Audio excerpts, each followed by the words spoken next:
So what we're doing today is finishing our section 1.1 notes, and then you will have the rest of the time in class to work on the assignment. The assignment pages are attached to 1.12. They are not attached to 1.11. I split it up across 2 days, or I split them into 2 separate packets because for some reason, not everybody, but some of y'all, especially if we do the same note sheet across 2 days, have a tendency to misplace the note sheet, just transferring it day to day. So I split it across 2 different sets of note sheets. Now, I believe this one here is where we were at. Then we'll go back to the start and do the original set for the second packet, and that's really it. So we don't have a whole lot left. Now, for some of these here, let's look, focus up here, focus up here.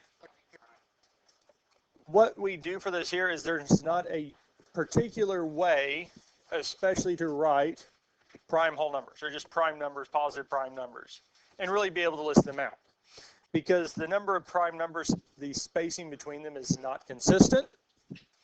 Because the first prime number that we actually have, does anybody know what the first or smallest positive prime number is?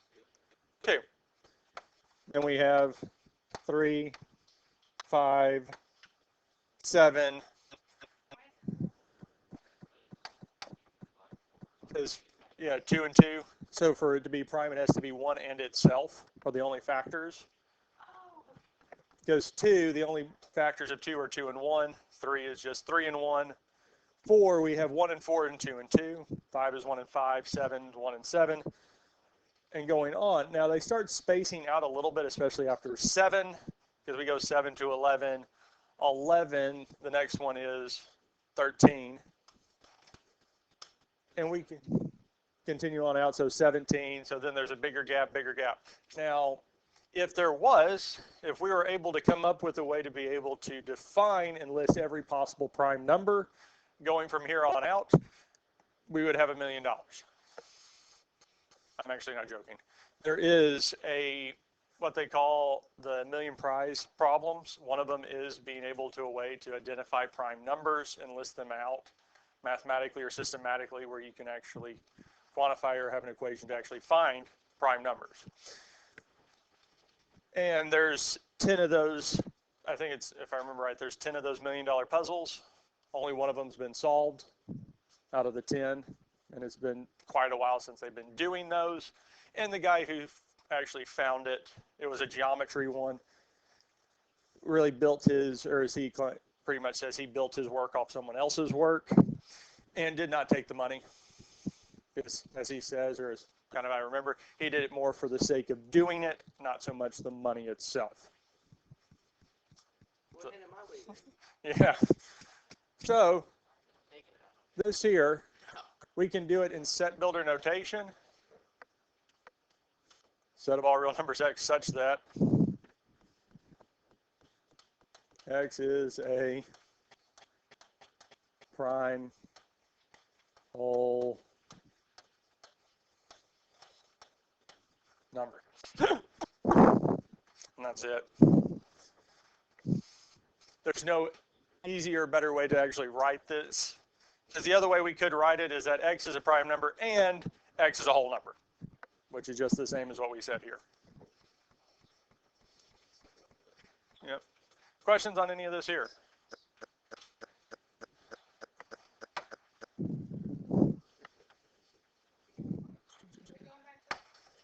Yes. We're going to go back to the front of this note sheet.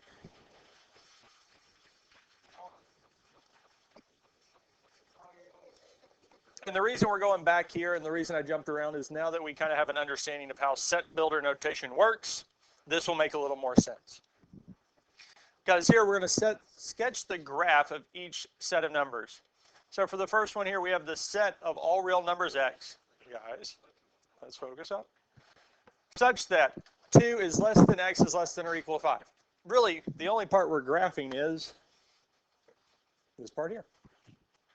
We're graphing this inequality. Now it's considered bounded because it does have 2 endpoints. And the 2 endpoints are 2 and 5. Correct, because the 2 does not have the equal sign with it. It's just less than, or less than x. So it's open.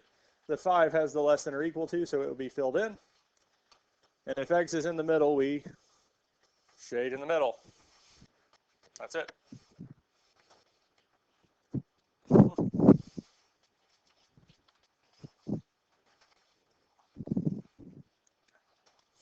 Any questions on the first one, how we graph or sketch that graph? Let's look at B. Part B has 2 parts to it. We have an or statement because we're saying the set of all real numbers x such that x is less than or equal to 0 or greater than 4. Since it's an or statement, both will be listed. So we'll have a circle at 0 and we'll have a circle at 4. Will one, both, or neither of these be filled in? 0 be filled in because it does have the equal sign. 4 will not. As x is less than or equal to 0, yes? So for the 0 circle, we would go to the left. And 4 would go to the right, because we're saying greater than 4. Questions on this here? Now, incidentally, if the arrows had been flipped, so if we just said greater than or equal to, and this was less than 4, what part of the line would have not been shaded?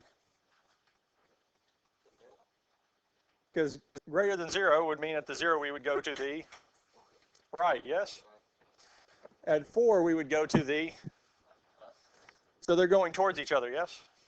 Which means all of it would be shaded. So it is possible for the whole line to be shaded.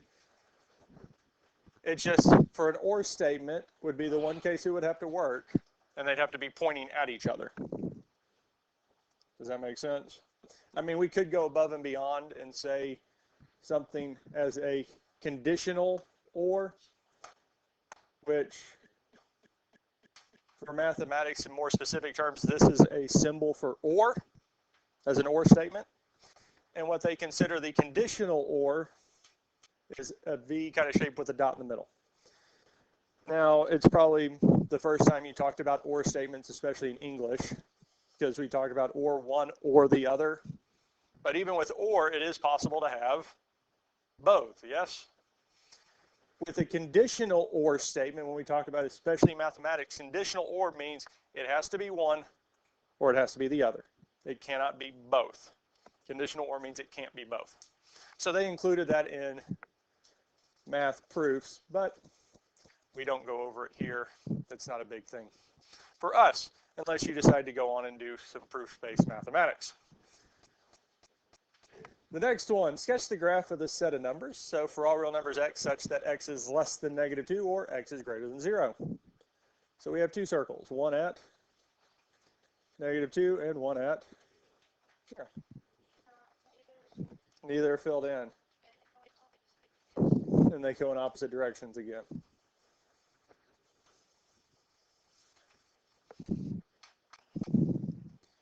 And that's it. Questions on this here?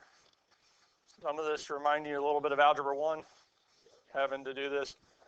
I think the only difference is that it wasn't written in this form. We ready for 2? So these are the last 2 we're going to do together before y'all do the assignment. And for those, I believe there are a few that are asking you to graph a number line. These are, and this is how I would just want you to turn it in. I'm not asking you to draw a whole number line like was shown on the last ones. Because the only reason we had that was I was able to get a nice picture of it and it worked well. This here is what I expect y'all to turn in because we can draw a number line. So for the first one, sketch the graph of the set of numbers. So for the set of all real numbers x, such that -6 is less than x is less than or equal to -2. How many key numbers do we have? -6 and -2, we have 2. So I'm going to put -6 and with this, so you just need to draw a line, and we need our key numbers. So in this case, it's -6 and -2. I will count off points if you do not put them in the correct spots, because smaller number goes on the left, bigger number goes on the right. We have to set the number line up correctly. Now, both of these spots, we're going to have two circles because it is an and statement. Everything will be included. We're not putting two individual statements together with and. Now we need to figure out which one's filled in. -2. And since x is in the middle, we shade in the middle.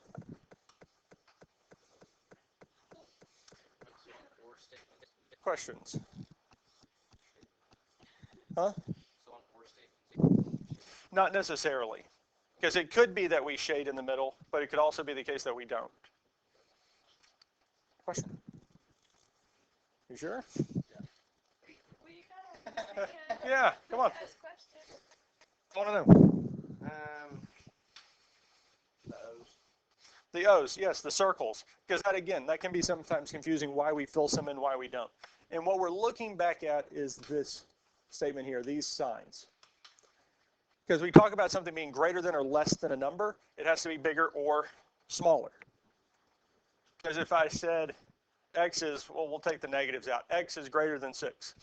Their age is greater than 6 years old. Can they be 6?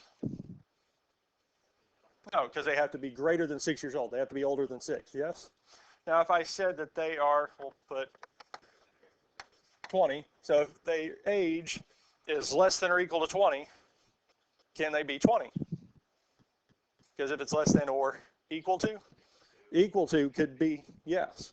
So what it's saying on this number line, because here we have -2, it has to be less than or equal to -2. X, this value that we plug in here can be -2, yes? So on this number line, we're filling in that spot to say this number, -2, does work. It does work for this statement. But here it has to be greater than -6. It can't be equal to it. So at the point -6, we leave it open, saying that it goes all the way up to it, but it's not that value. Because that's why we leave it open. Even though this circle seems like it's going a little bit farther out, it's really just signifying this exact spot right here is not included.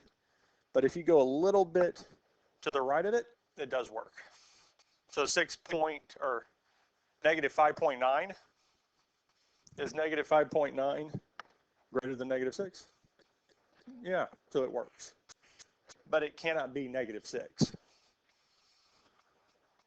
So the real key indicator, especially with this here, is looking back at these. If we have the line below it that equals, then it's filled in. Because this one here does not have that equals line underneath. It's not exactly -6. It can't be exactly -6. It can be a little bit bigger than it, which would be kind of thinking smaller number-wise, but just negatives. Kind of flips it on its head. Does that make more sense? Yeah. We ready for the next one? For all real numbers x, such that x is less than or equal to 0, or x is greater than or equal to 10. So we do have two key numbers, 0 and 10. Now we do have two circles. Now we need to determine if we fill them in or leave them open, or one or the other. So if we look at this, x is less than or, so we would fill it in. And if we look at the other one, it is also, so we fill it in. Now, or statements, it is tempting to just go straight opposite directions, but it's always good to make sure. Because the first one is saying x is less than or equal to 0. So that would be to the left. And the other one, x is greater than or equal to 10. So it would go to the right. So they do go in opposite directions. So that is it. Questions on any of this here? Yes.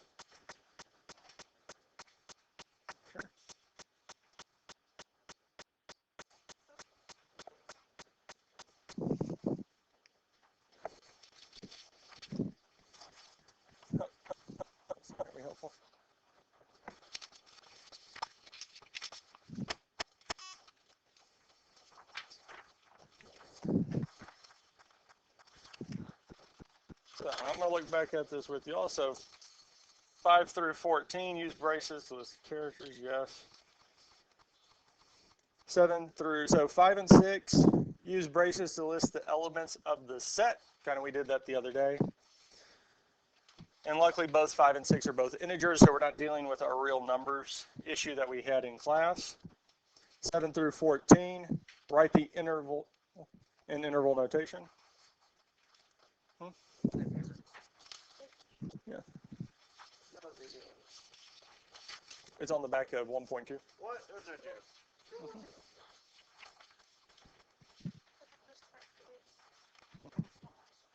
Yeah, I started doing this last year so that y'all didn't have to try to keep track of them.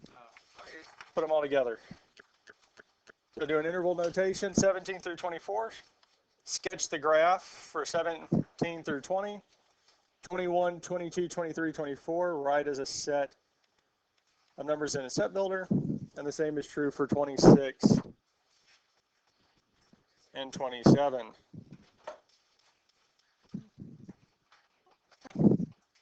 If you do have any questions, please let me know.